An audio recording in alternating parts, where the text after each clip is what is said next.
This is a panel about sync.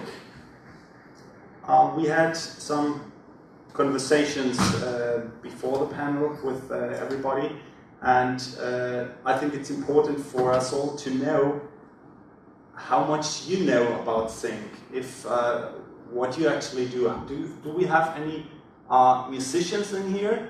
Composers? No? Labels? People who professionally work with sync? Okay, what else? Managers? Okay, what do you do? Okay, students. What else? Lawyer. Lawyer. It's important. What else? Graphic designer. Graphic designer. What else? Musician. Musician. Oh, okay. Okay, so I think that's the maybe you should describe what sync is then. yeah, really, this is about really about the conversations we had before.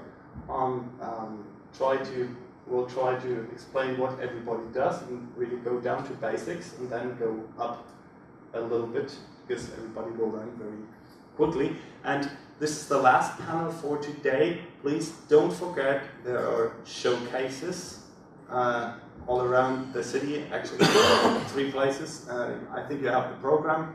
Go to the concert, it's great acts. Okay? So maybe we should just start with an introduction of everybody and explain what you do, where you come from. Go ahead. Hi, my name is Connie and I work at ThinkSync Music in the UK.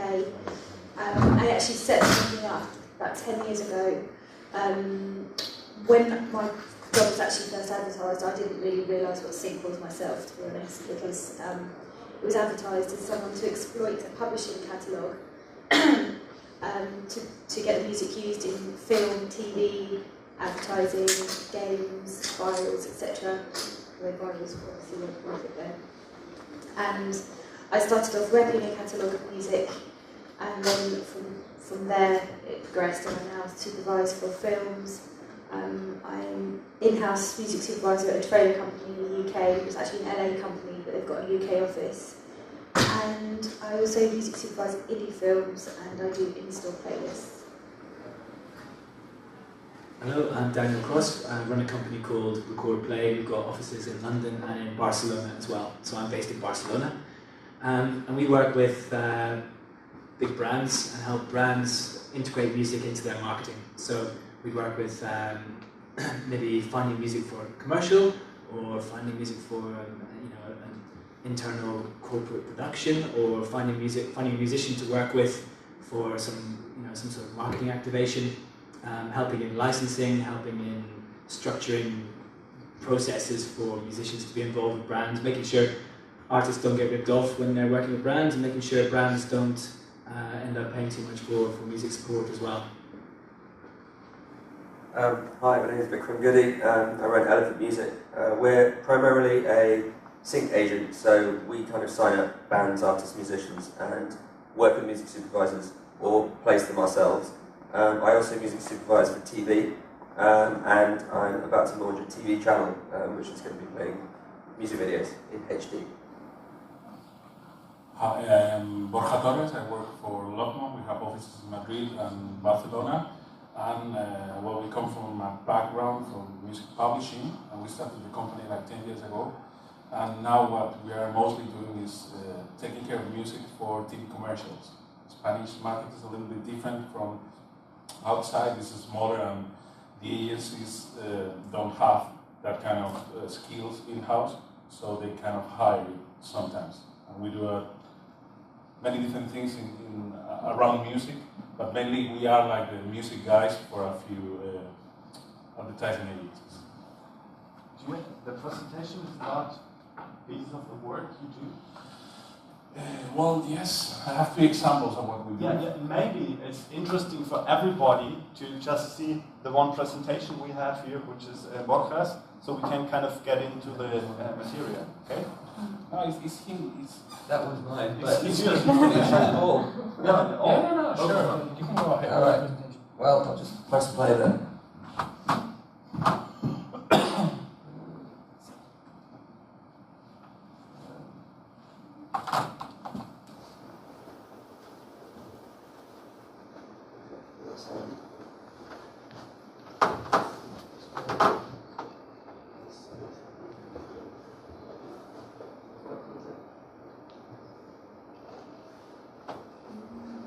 Okay.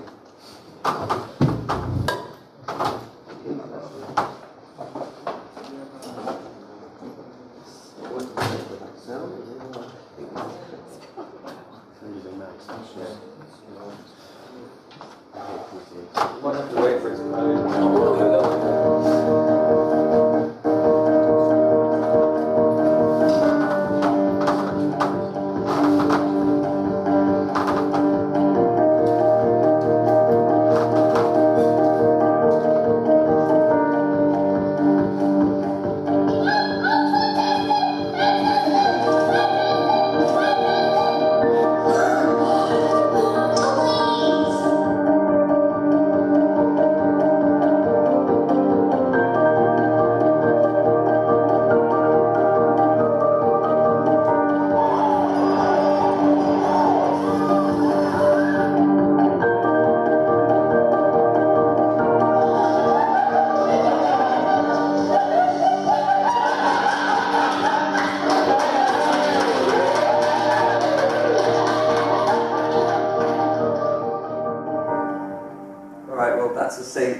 Basically, it's quite a good example because it mixes up a few genres.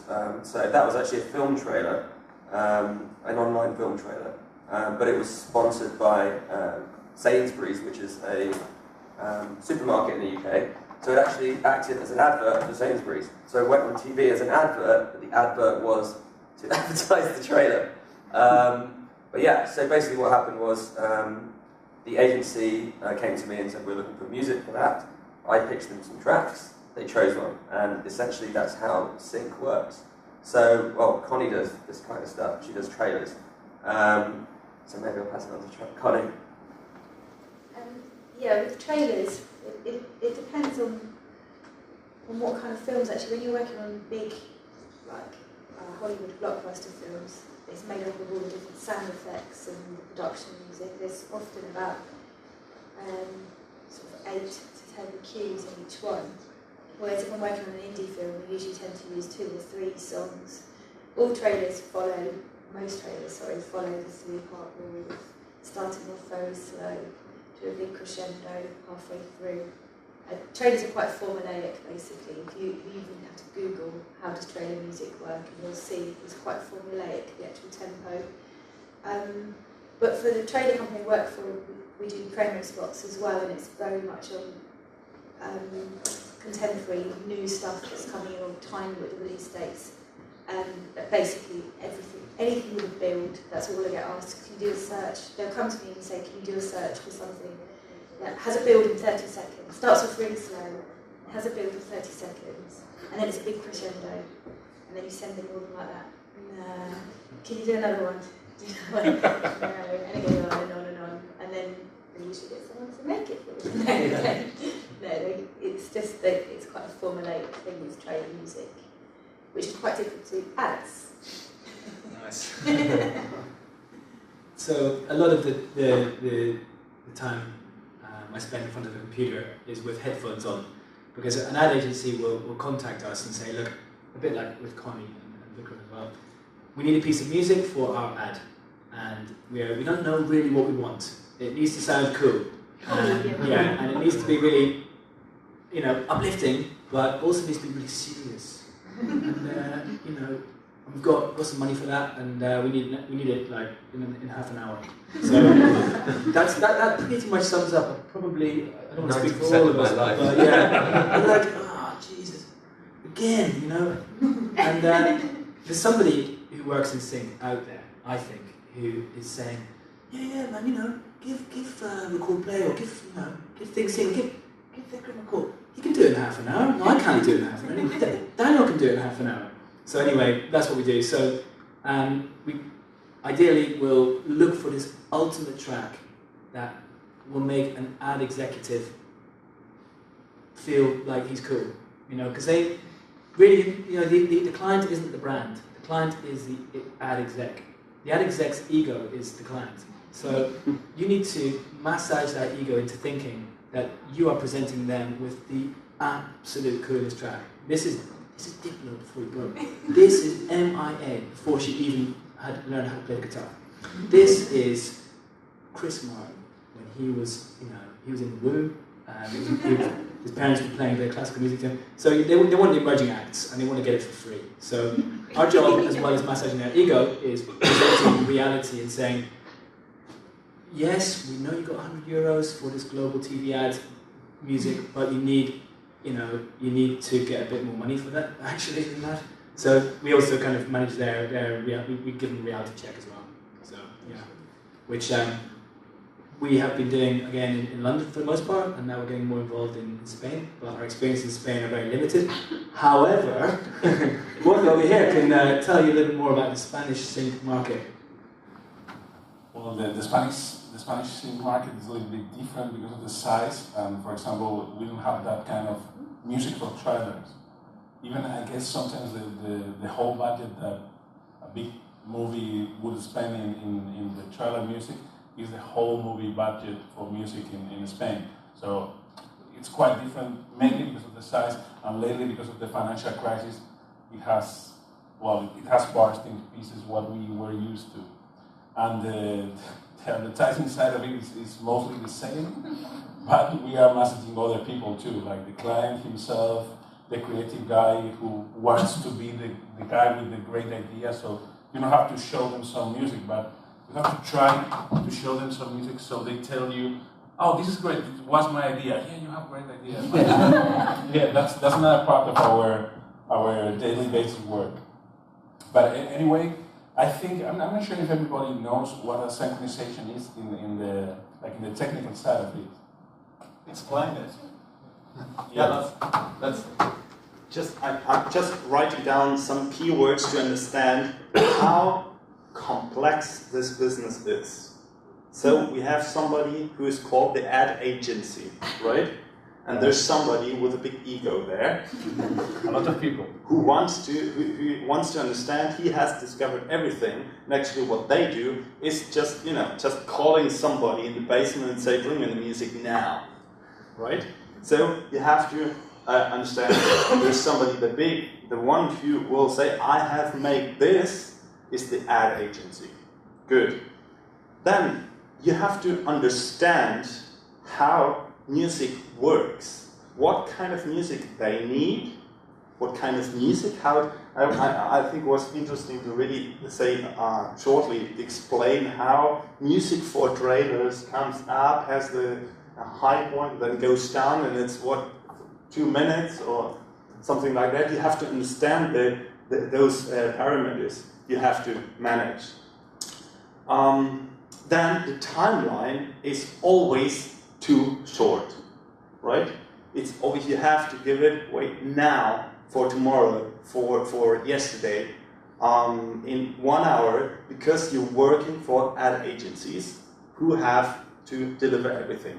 And then you have to negotiate the prices, because it feels like music is for free and they just need music and they don't have money. They say they don't have money because they have spent it somewhere else, right?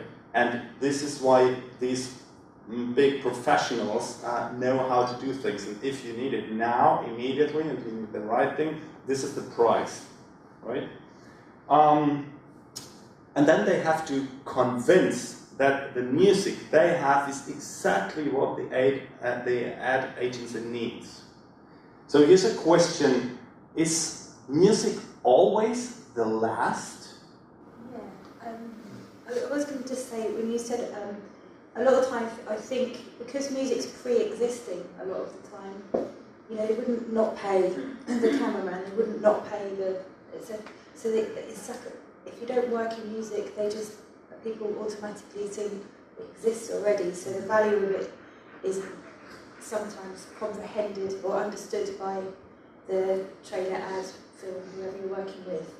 And it's our jobs to be the mediator between explaining musician, being the mediator between the two, to explain why it needs to be paid this much and assigning the value to it, but also explaining to the musician, yeah, but if they don't use you, there has to be a balance basically, and that's pretty much what our jobs are. To answer your question about the last thing, it's either the first or the last. So 93% of the time it's the last, but sometimes they'll write the script around the track, and then it's the first, but it'll still be the last thing they deal with. They'll still leave the budget to the end, and then they come to us in panics, saying we don't have enough money to do this famous track. What do we do? And then the job gets really interesting, because you start negotiating with publishers, you start speaking to managers of bands, you start getting into the nitty-gritty of sync. So yeah, but it's still always left to last. I'm not sure why. It's just always happened, I guess, like that. Keep going. Yeah, I think that's kind of crazy. You're not working and you're not used to this kind of process, that a lot of things are happening in the same time, but because it needs to be done like that, they only know which would be the right song in the last minute, and then is when you have to start dealing with some people. And it depends on how eager they are with the campaign to get some money, or if they know that their song is like, well, no song, no TV commercial, or no song, no trailer, or no song, no movie. The other day I was told a story about, there's a TV movie running here in Spain right now, which is around a teacher who teaches English to their students using the Beatles songs. So the Beatles songs are really expensive to license. And the thing is that they only started to deal with the publishing rights of the songs in the very last minute. And they had all the script done, and most of the movie was already shot. And they were explaining it on TV, and it was like, okay, so why didn't you call somebody to tell you how music works in terms of advertising or movies, in this case?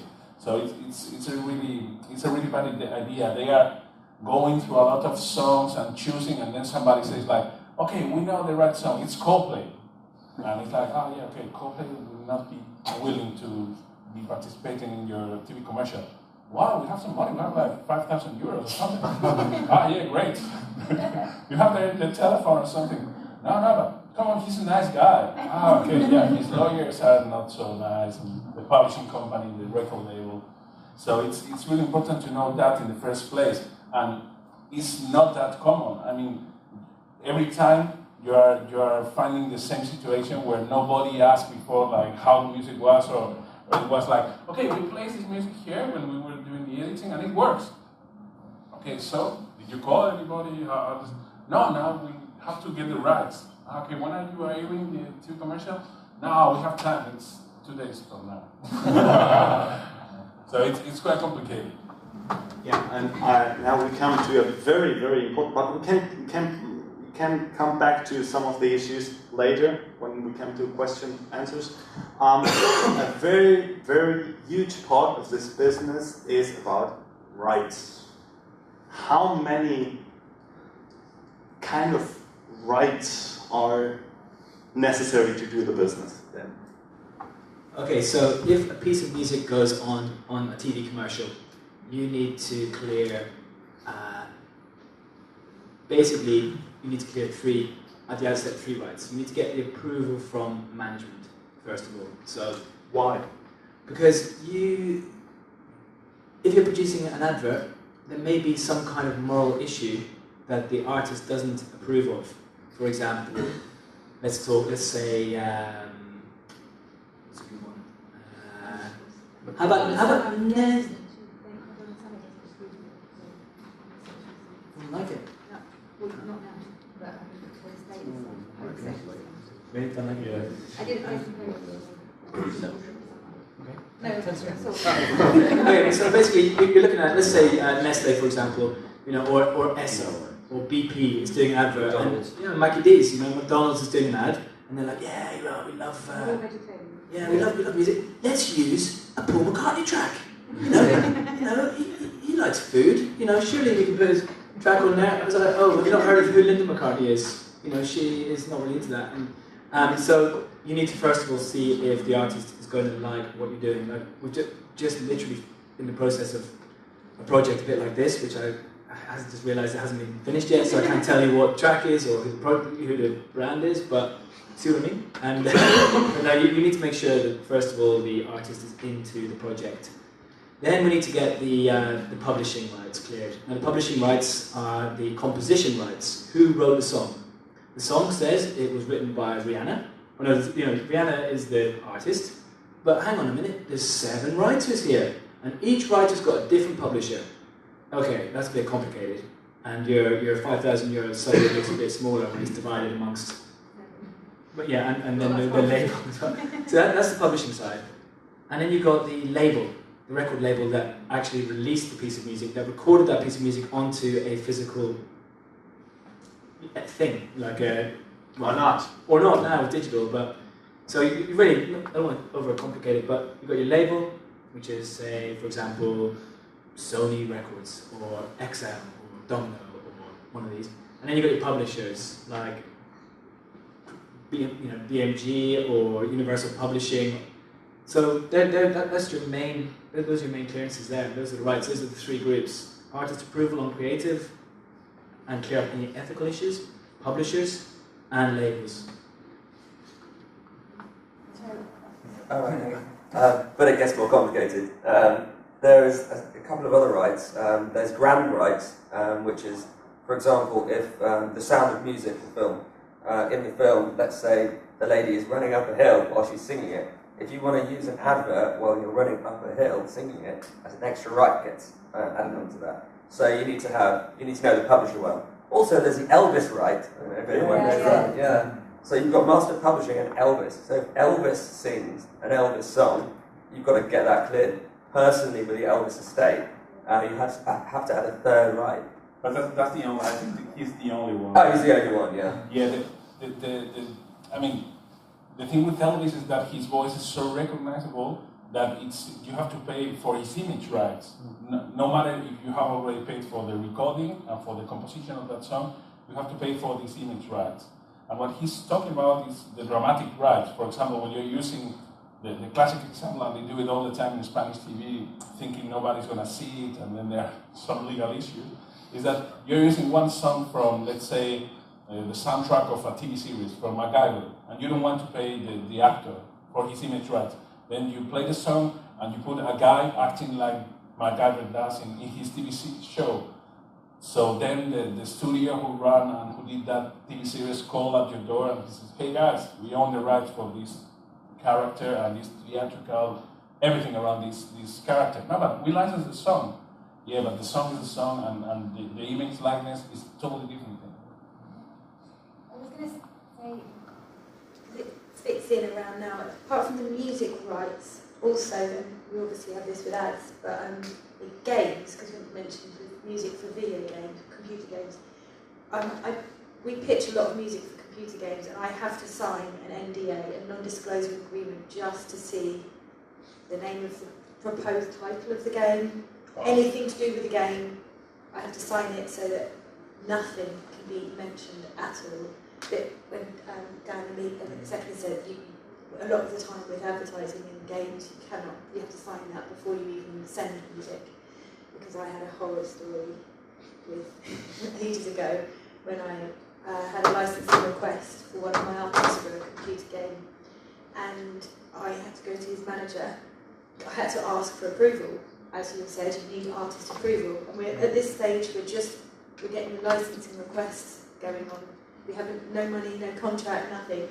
So I had to ask the manager, who in turn told the artist, who sat in his bedroom on Twitter, tweeted, I might be in the new blah blah blah game.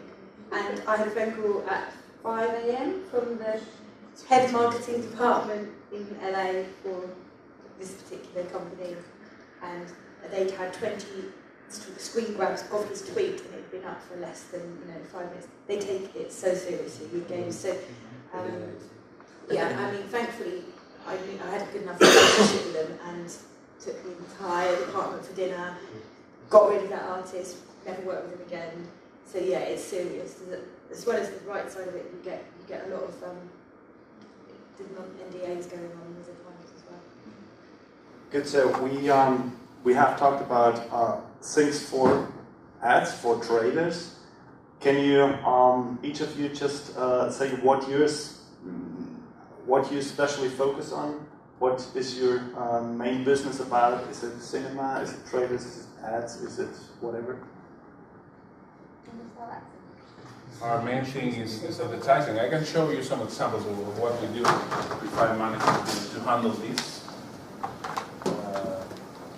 ¿Algo está en pestaña?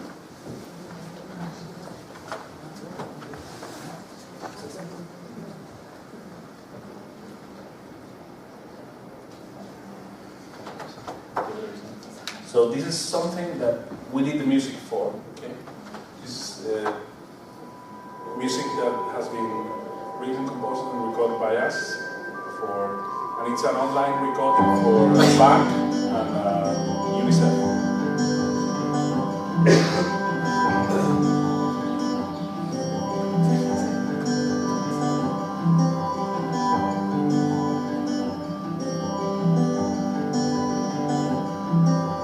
This is not an just a buzzing. Is this song that's like staying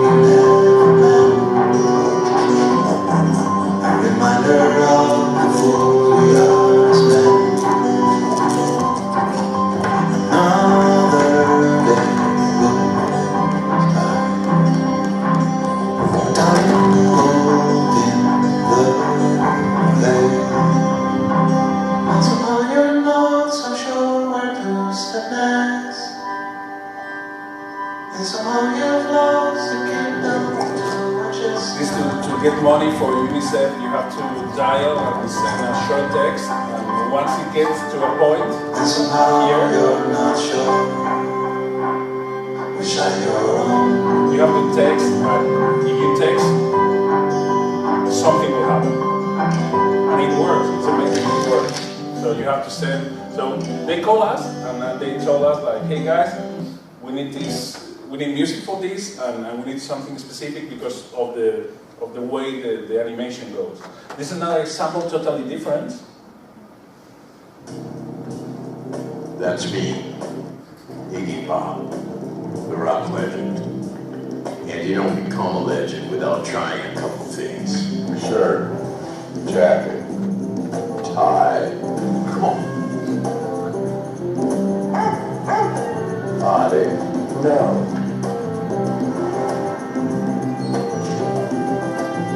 I've seen the weirdest things. The music is the Altafonte, Done the freak a 70s jazz player. And in this case, they called us and they say, hey guys, we have this nice you know what's best commercial. about trying the We need strongest music stuff? for this, and we are not finding the right song. So our mission here There's was always something strong waiting. offer them a right choice, the right song for this one, and to clear the rights. So we have to talk with the owners of the publishing from also Tracks in Zaragoza and the owners of this recording. And well, it came on really well, especially with Mr. Iggy Pop. And then this is another case, totally different. If I can play it. This is one of the bands we have in our roster. We have a small record label and they are in our roster, and for a mini TV advert they wanted to do something to show how big a mini car is. So what they did is to prepare a TV concert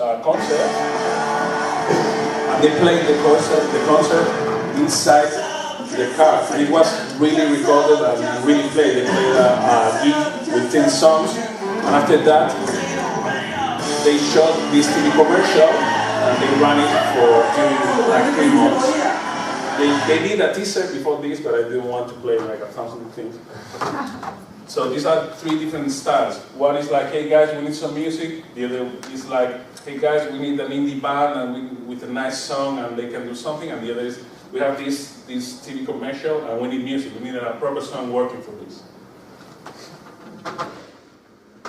So, very interesting. Next question is, how do you get access to the music you use? And you have to have ready in half an hour.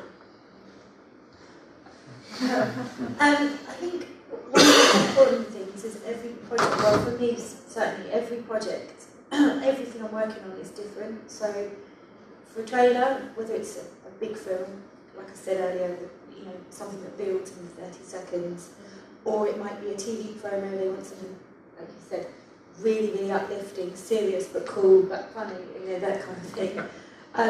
Or often, when I've done films, they want a cover of something well known. So that's one of the things I really enjoy, actually. I think everyone does, because it's finding a different artist, something people wouldn't have heard of, to cover a recognisable song. But where do you find it? Oh. Well, exactly. I mean, where? I don't know.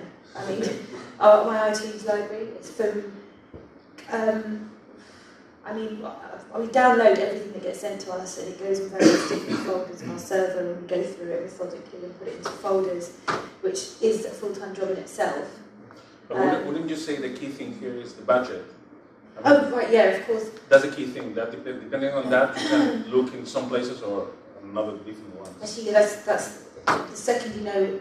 I mean, if I'm getting a brief from you know, a brand or a trailer house, I know the budget's decent, I can look anywhere. If I'm looking at an indie film, I know okay, we've narrowed the search down to, yeah, on the trailer tip as well, like we spoke about this on the last panel, like it's really important to have, in America especially, every single version available. So not just having an MP3 isn't enough, you need to have the instrumental, you need to have the WAV, you need to have the IF, you need to have the stems a lot of the time too. So your delivery of the music needs to cover every possible angle just to make it easier on editors. Tag your music. Tag your music. Put your email address on it everywhere. In fact, most people I know, so I was going to say, most supervisors in every field, if you don't tag your music, gets deleted. Yeah, especially in America, they will delete it immediately. If you can't be bothered to tag your own music, then what, they're not going to be able to tag it. So I've heard supervisors that delete it if you don't put a picture on it. Yeah. So like, when go into your iTunes, go to get more info, there's all these fields, fill everything in, you know, fill in genre, put in keywords. If you can do it, if you put in the effort, like, people will find your music. I think that's the thing. It is upsetting actually when you see people with pitched music and you just think, I always write to them and say, please tag it, because if you're putting all that effort into sending it out, and you haven't put the track names and you haven't put contact information, who to go to, because that's another question here. If you you have to find this music in half an hour, okay, for tomorrow. Do you have your own music library where you know all the rights are cleared? On the one hand, do you manage this repertoire like exclusively, or do you just go out and look for things you like, you know, music libraries? What do you use? Because then the next step is, as you have to clear all the rights, you have to know whom to clear them with. How do you do that then? Well, we were faced with this problem about 5 years ago, with Adidas constantly saying, okay, we need a piece of music in, you know, by tomorrow for this, well, it was for the World Cup actually. There was a lot of responsive films being made. So, for example, every time somebody scored a goal in the World Cup wearing Adidas boots, Adidas made a film about it, literally like, and it was online. The idea was to have it online within a couple of hours, and they wanted to have music on it. So we contacted all the labels we were working with and asked them if they were interested in being a part of a system that we were building, which was a database of content with all the music rights cleared in advance based on certain price structure. So the pricing structure is, you know, competitive. From an artist's perspective, it's pretty much just about acceptable, and from a brand's perspective, it's just about considered. You know, okay, we can pay that for this, you know. So we built this system and we put all the content onto it. Every single track on there has been, you know, given metadata. So given given descriptions and references and genre. Who does it sound like? What does it sound like? What's the long description? What's the short description? Every single track, so by a human, not by some sort of robotic ear on the internet. So we find this gets a lot of use, and it's good for indie labels and indie publishers who want to continue to exploit back catalogue that's no longer a priority. We don't accept new content onto it that is a priority for labels, because we think that labels can make more money from their new content. But it's a place that we can go to for quick turnaround projects when we know the budget's low. There's some kind of pre-clear music library. Yeah, exactly. Okay, so music library is a third way of getting music licensed. It's music pre-clear, industrial music. Quite often it's people in a room recording like 10 songs a day. Good musicians, but this is not making their albums or their other recordings. And it's a strong competitor lately with the proper music. I mean, proper bands and people releasing albums. Yeah, commercial music. I think one of the key points is being a one-stop shop for everything. So, it's a lot easier at the last minute to call one person instead of having to call the manager, the publisher, and the label. So, if you can offer what you offer, it becomes a lot more appealing, especially for the new medias that have been popping up, online things, last-minute things. Or what a lot of sync reps do is they rep the master and the publishing, so they become a one-stop solution. And more often than not, they have personal relationships with the artists, so they can text them and get an approval, that kind of thing. Yeah, it's all about being quick these days. It used to be, maybe 10 years ago, maybe a little longer. There was time to find the music. There was time to clear the rights. There was budgets probably haven't changed that much. There was always challenging situations, but now it's about the client saying, I'm making a Vine video of a guy putting on a pair of shoes, and I want to get it out in 2 hours because it's Justin Bieber and he's in the UK now. So it's about being quick to respond. And for us, when we're choosing music, very much what's a convincing factor is access and speed of response. For us, a good manager that's it. If we're working with a good management company and we get a quick response, we're going to go back to that manager again and go back to those musicians again, or that clearance house, There's the only one area where there's time is film. Not talking about your Hollywood blockbuster film, I'm talking about the indie films I work on. Take about a year. They seriously take about a year from when I start working on them, from the concept through to I'm doing the licensing, all the paperwork. You've got a lot of time. Getting paid takes 2 years. Getting paid takes about 2 years. And the best bit is because those musicians, the musicians you go to and you say, we're in the edit at the moment. Or actually, usually we get the music before we get on the shots. We get an idea of roughly 2 or 3 tracks that potentially could work for each scene, and then we might change it around in the edit. And then you say to the musician, you've always got like sod all budget, you've got hardly anything, and then they will chase you. It's so embarrassing because you're like, so yes, I know it's been 3 months, but we haven't quite finished the film yet. No, we haven't filmed in. Yeah, that's the only exception in this film. It goes on. So we might give you a little break. I have more questions, but do you have any questions? How do I give?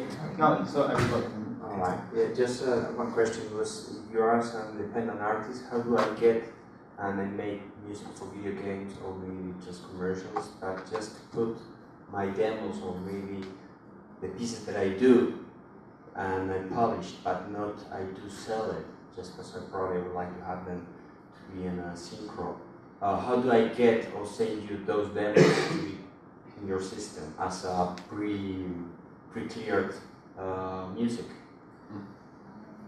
Yeah, that's a key question. That's why I asked before how many musicians, composers we have in-house. So you're the two to arrive. That's a great question. How should they do?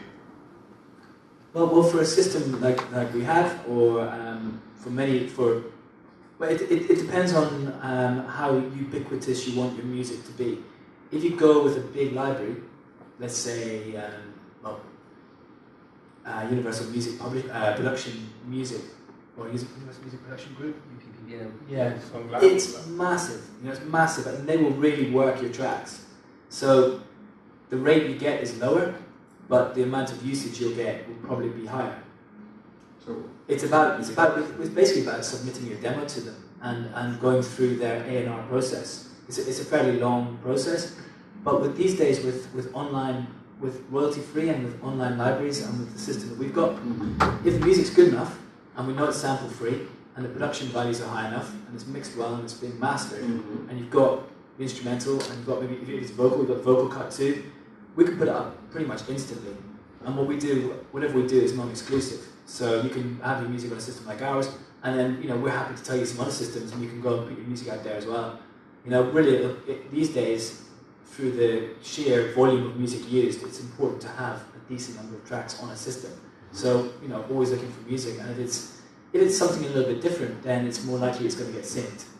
Or if it reflects a current genre or a current zeitgeist artist, then let's say, for example, you're making tracks like Iconic Pop. Iconic Pop are everywhere. They've had a #1, and we're getting briefs all the time for, we need a track a bit like I Love It by Iconic Pop. Like, well, we can't give you that because it's going to cost you $1 million. But we have this awesome Spanish artist who's got a song just like I Love It, but not that close. And maybe you don't need just to have a hit on your. You need a good music that creates the synchronize, or maybe that symbiotic with the image, because exactly. If you mute an image, it loses everything.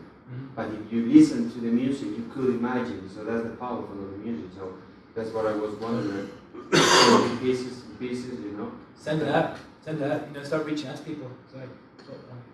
I mean, have you been speaking to anybody about having your music exploited in this kind of environment? Yes, I've been talking with this company that they have 1-2 Pro Max, and they are always trying to get like personalized music for the customers. Maybe Version Española, or maybe Telemadrid. They normally do corporate.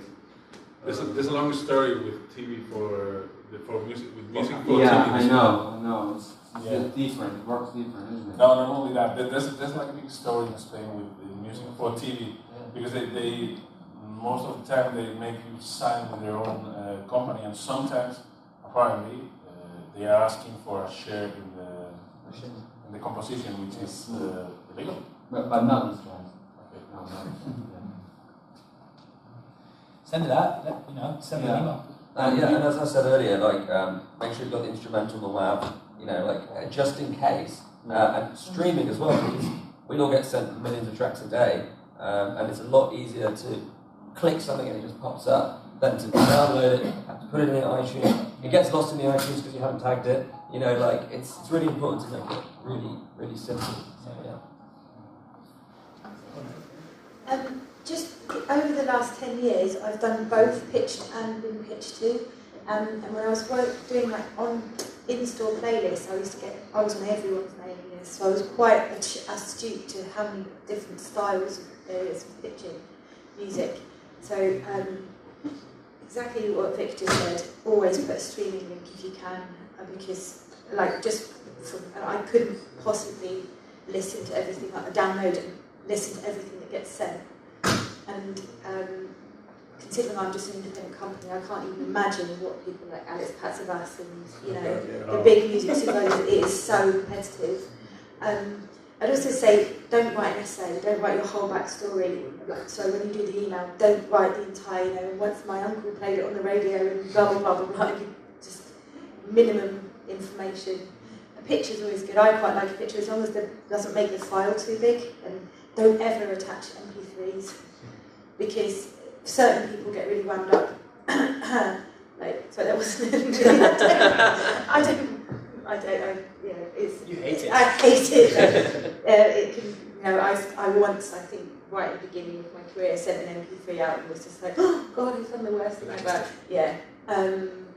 And don't hassle people. I think that's one of the biggest things actually, because it's getting a really delicate balance, and everyone's different, but it's a really delicate balance between making sure you're getting your music to the right people, but also remembering they're trying to make a living themselves, and they're trying to do the same thing to their clients and to the people that are paying them. So that music supervisors aren't just sitting there whiling away the hours, smoking cigars. They're maintaining the relationship. They're making the relationship in order to get the money, in order to put that music in. So it's like, I think that's really quite crucial, is understanding, which is why my biggest advice is to get yourself to events, to meet people.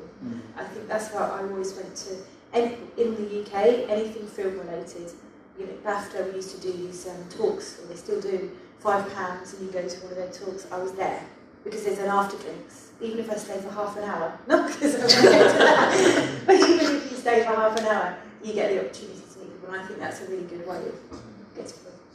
Yeah, Narrett do one as well, which is, they do it everywhere, but they sort of invite a music supervisor. They actually had Alex. Alex is coming this year. Or, you know, like Gary Calamar or whatever, and he'll sit here and you pay to go in, but you can ask them as many questions as you want, and they'll probably be saying the same stuff as us, to be honest. But just on that point that you made earlier, I met a music supervisor that said that she got 2,500 emails a day. So breaking through, it's not going to work if you're one of those emails a day. Or find their assistant, find people's assistants. Oh yeah, or the coordinator at agencies as well. And don't send a lot of songs. And don't send this kind of, no, this is really an epic symphony I wrote thinking about, no. They are going to go for the catchy stuff and for the most pop-oriented most of the times. Yeah, like 30 seconds of the best part, probably. Of the epic symphony. Yeah. I don't even like it, right? It's a small enough one. Okay. There's a Sync Summit in LA coming up December 4th and 5th. A friend of mine is organizing it. I'm monitoring the international panel. And if anybody wants to come, let me know. There's also one in April in Paris. Same guy does one in New York as well. And maybe he'll bring one to Spain and BIME next year. Those. So you were talking, that's specifically about Sync. The other ones in the U.S. that are important for Sync, there's the Billboard Hollywood Film and Television Reporters one in L.A., which was about 2 or 3, 4 weeks ago. It's Music Expo as well. Music Expo is good. This one has a bunch of music supervisors, and you go room to room, table to table, and you sit down and get to pitch with 3 or 4 other guys. The music supervisors, and the same thing is done at Canadian Music Week. SAT's formula, really. But in SAT's, because it's in LA, there's more music supervisors. So in the US, those are, and NARUP is actually also good. So just wanted to mention those. Hi, just a quick one. First, I want to apologise to Connie about the NDA thing, because I used to be one of those lawyers who used to send out NDAs. Computer games. I apologise, it's my artist's fault. Do that is true. I actually think I know who the company is. But I represent indie game developers. They're very passionate people. These are guys who live on pizza and fresh air for 9 months in the basement making games. No, these guys do have budget and they're very passionate about music, but they find it sometimes difficult having conversations and starting conversations with people like yourselves and trying to get music licensed in their games. And some of them do have money. They're also looking at alternative ways of finance, because with a game you can release it, not have any expectations, but we're seeing loads of games, especially mobile games, making sums like £50,000 a day, and people who are in the bedroom one day, literally, I had a client who 3 guys in the bedroom in Brighton, I signed a £500,000 deal with them 6 months later. That's not just because I'm really good at my job, it's just because that's the kind of exciting world we're living in. So what opportunities are there for them, and how are you reaching out to these people, and what kind of deals are you doing? There's step deals that happen in film as well. So if you've got a little indie film, there you go. Connie can tell you about step deals. Well, basically it's like, we have no money, can we use your music for like free or for like 20 quid? But if the film does well, then you can take a bigger fee based on steps. So if it makes $1 million, you're here. If it makes 2 million, you're here. 4 million, 8 million, we'll pay you this much. I think it's a really good idea to introduce that into the gaming world. I thought it already exists, especially because I watched that documentary on indie gaming. You know the one I'm talking about. Yeah. It was on the plane. They're basically overnight millionaires, and there's people with no money, like you said, in their basement, and they're offering people the chance to be on their game, but they've got no money. There's creative ways around budgeting that you could use, and I'd like to see introduced more actually to the gaming world, because as their success grows overnight, I think the music industry could do with a bit of the cash, to be honest. The gaming, you'll know yourself that the gaming industry the whole music payment system changed when Steve Schnurr left MTV and went across and started working, I think it was EA. And before it was a buyout. Before it was royalty based. So, like, okay, we're going to make a game and we're going to call it, it's about stealing cars, right? It's going to be massive.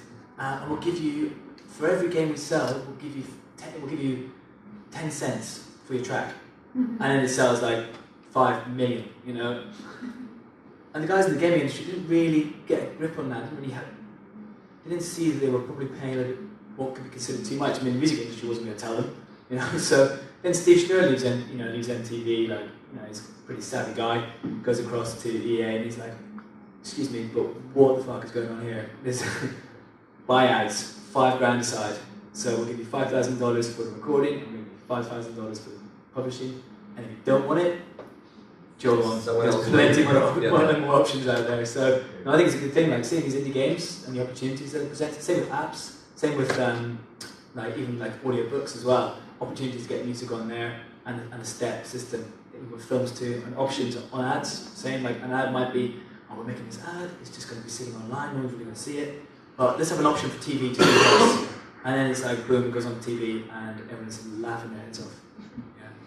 I think with film, you can get some of our contracts with the step deals or pieces of art. They're like really quite creative. Like there's so many variables involved, and I think as being in our position, the most important thing is to make it fair, just making it as fair as possible. So it's always like I sit down with the director and producer phrases and be like, right, where can I really see this film? Like one of the films I'm working on at the moment is beautiful, and it's going to get I just know it's going to get loads of presses out next year. It won't make money. It hasn't got the capacity. You just know roughly, and so the step deal I did was according to that. It's sort of you have to be as long as it's fair, realistic, just realistic, yeah.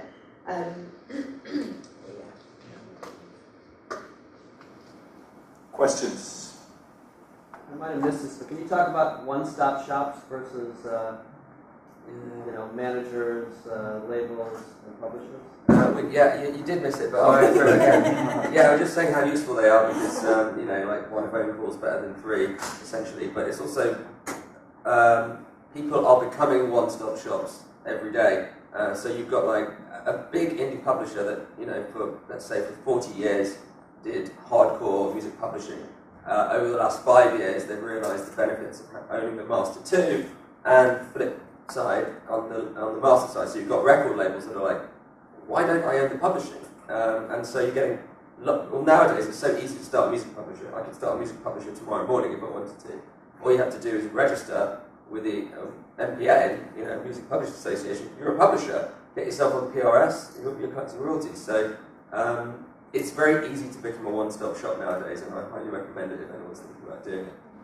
But if I can add to that point, it depends on the audio you're looking for. So you might be driven by price as an end user, and therefore you will go to a one-stop shop because you haven't got time, B, you've got limited resources, C, that's a pretty good company, can probably give you something decent. But if you want something big, you're not going to get like clearance on a big contemporary or big heritage track from a one-stop shop. You might find a publisher that will help you take care of them. They might give you a hand if it's an emerging artist and they've got all the publishing and they know the record label in Jamaica, and they can give a shout because they don't really respond to their emails. Possibly, I had an example of that recently, and they were really helpful. But that's the experience I got. Habla fuerte. And this is a question to Daniel. Could you give, if you already have an example of a sync with a Spanish band or artist, how it works, if it was the band who contacted you or the publisher or the manager? Can I give you an example of a really recent ad, but it's from a Portuguese artist? Yeah. Would you mind? Can I get online and show something? I was hoping to get a chance to do this. This is brand new. Yes, please. So I'll show you the ad first of all, because it makes me feel good.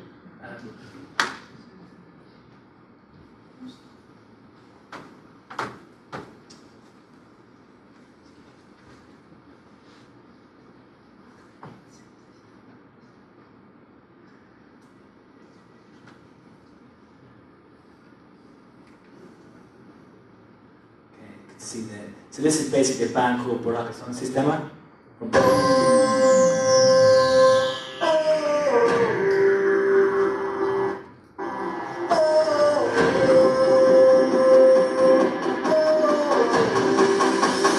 Mostra até onde você vai.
Basically, VIDEOGAMES System is a band that I've been talking to for years. They reached out to us a long time ago. Their manager's very proactive. They wanted to make some money from sync. So we've always had things going on. Now Adidas is quite close to them anyway, but an opportunity came up, and their music was on our radar. An opportunity came up for the first of the World Cup spots for Adidas. This is the first one they've done for 2014. And the ad agency liked the song, and they wanted to emulate the VIDEOGAMES System style a little bit in the ad, as you can see. And we presented it to the local market in Brazil, and they just said, like, "Are you joking? Why, can you not find any Brazilian musicians? Why are you using because there is this antagonism slightly between Portugal and Brazil." So then we found there's a musician that we know from Brazil who, again, had reached out to us and had been in contact with us, very credible MC called Carol Conca, who just won, she's been getting lots of love from Vice, lots of love from MTV, winning some awards. We're like, why don't we get Carol to do a collaboration with VIDEOGAMES Sistema? Because she's Brazilian, and she's got a presence out there. And then VIDEOGAMES Sistema are like, well, we could chuck on some samba beats, we could chuck on a bit of berimbau, we could, give it a bit of Brazilian feel, and then suddenly, a track comes out of it that's, the Brazil were like, oh, okay, well, we can probably make this work, and VIDEOGAMES System are like, this is our next single, and Adidas are like, yay, we look cool, and everyone's giving themselves pats on the back, and it worked out well because then we got the rights to put up on SoundCloud for Adidas, and so they're getting like, it's the only place you can find it, and then it's on iTunes because VIDEOGAMES System released it. And it's not really answering the question exactly, but for me it's interesting to illustrate that if you work closely with the client as an artist, or your representatives work closely with the client, who's bought the track, the opportunities are just manifold. There's so many opportunities that can be missed if you don't think about ways of collaboration. Yeah, that's very interesting. But I think it's just about, we were talking about this, we had a chat about this earlier, saying if you want, as a new musician, you want to present your music as being credible and reliable and high quality, your entry point is to find some kind of an agent who perhaps territorially is going to represent you exclusively, better not exclusively, but if it has to be exclusive, find that agent who is associated with the sort of music you're producing, wine them, dine them, get them to to support you, and suddenly you're going to find your music is upper level. You want to create a relationship. I think that's the thing. Like this whole thing happened because you had a relationship with the band. Yeah. So you kind of want to be on someone's speed dial all the time. And without what I was saying to you earlier, don't annoy them. But when you get in front of someone, that personal touch makes all the difference. It really does. People know that you know about music. People know that you own A, B, and C, and D, people know that you're cool. You know, people want to work with people that they like. You know, it's a lot easier than working with someone that is difficult, who's not on your wavelength. So the personal touch is huge. Face to name. Yeah, sure. So, if there are any more questions, can we do one more? Okay. One question. Here. No, so I didn't want Hi, we're grad students, and I'm just wondering if we're ever dealing with a project like this, and we have to organize a budget. How much money are we talking about? For example, with the Davis commercial. That's a classic question. That's a great For one. music, Every time it's the whole different. commercial. But for example, for the Davis commercial that you just saw us. Just the music. For the music. Just on the that? music. Yeah. So you said you're a production student. Sorry, what student? We're grad students. Grad students. Okay. Yeah. What are you studying? Leisure management studies. Okay.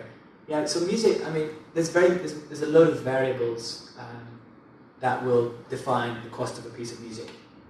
The media. So will it be on TV, or will it be just on the internet, or will it be in the cinemas? Something like that. That Yeah. is really Okay. So worldwide. that's global. Yeah. Online. Originally, the license is global, online. It's a composition, so it's a brand new track. It was produced for this ad, based on a brief. We brought in the artist as well, and the vocalist to collaborate. So the fee structure on this is quite unusual because Baraka Son Sistema manage their own publishing and they manage all their own rights. You know, they're in a fantastic position. So they don't have to give away money to publishers or to labels, you know, they get to keep it all. The vocalist is published by Sony. We found out actually after we'd negotiated the rights with her former management. It was unbelievable, like, that's a different story. So it was, okay, look, I can't tell you how much we spent on that, but an estimate. On an ad, if I've got for a piece of music for online for Adidas, because of Adidas's name and its size, if I've got €10,000 for a piece of music for online, I'm happy. Is that 1 year? That's 1 year online global for Adidas. I'm happy with that. I can get a lot of music for that. So it'll be 10 grand a year. A year, yeah. If I've got €5,000, I can still find loads and loads of music. I won't have as many options. If I've got €500, I can find music. Less options.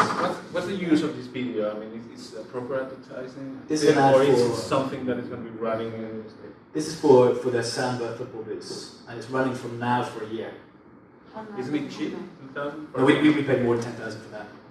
Yeah.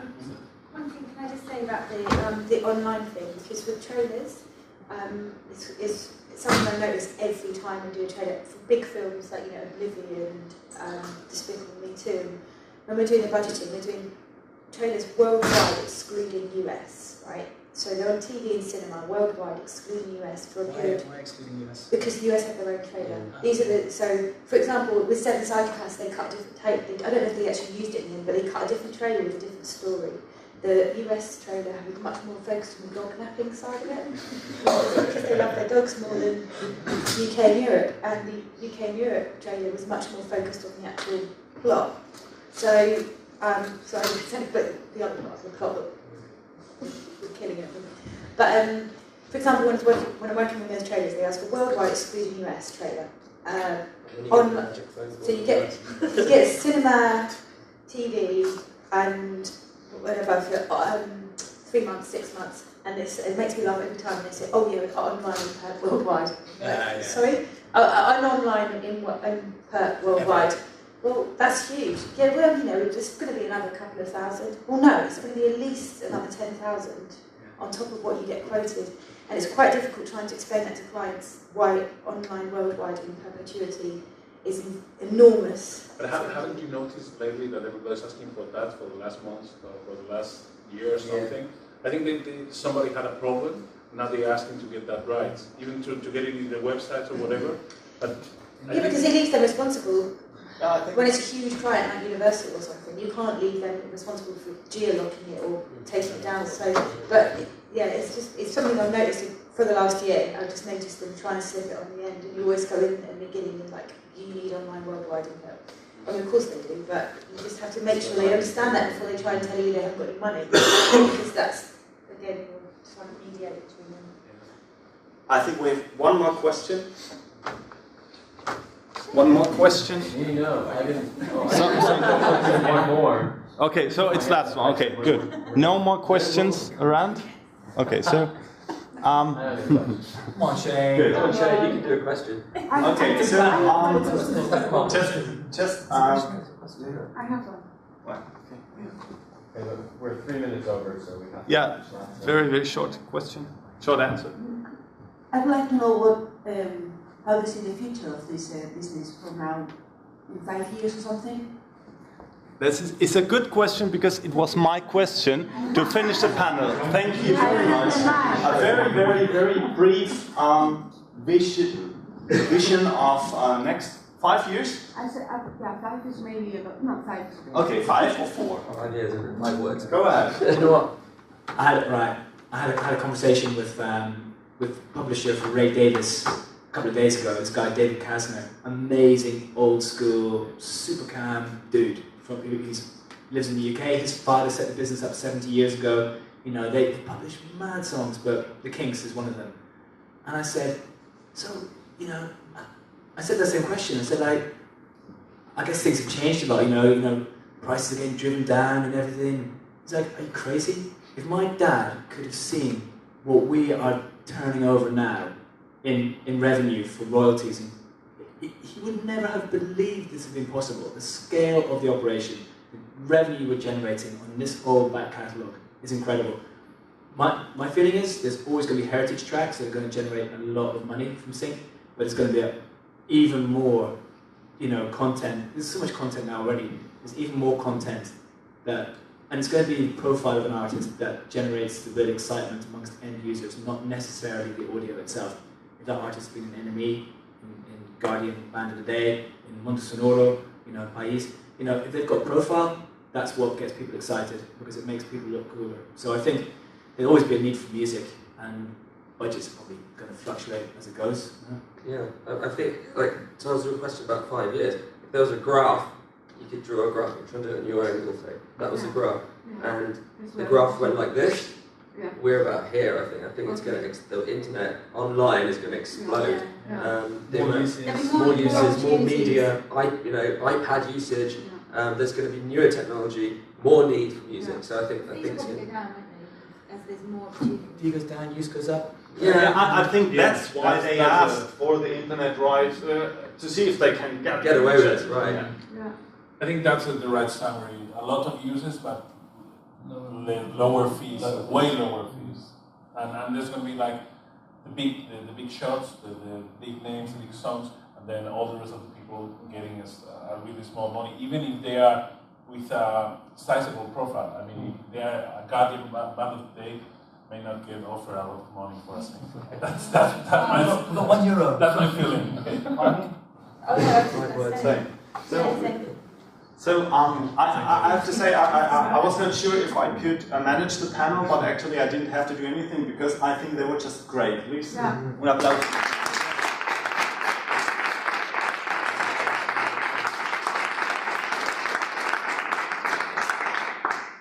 Gracias. A BIME también.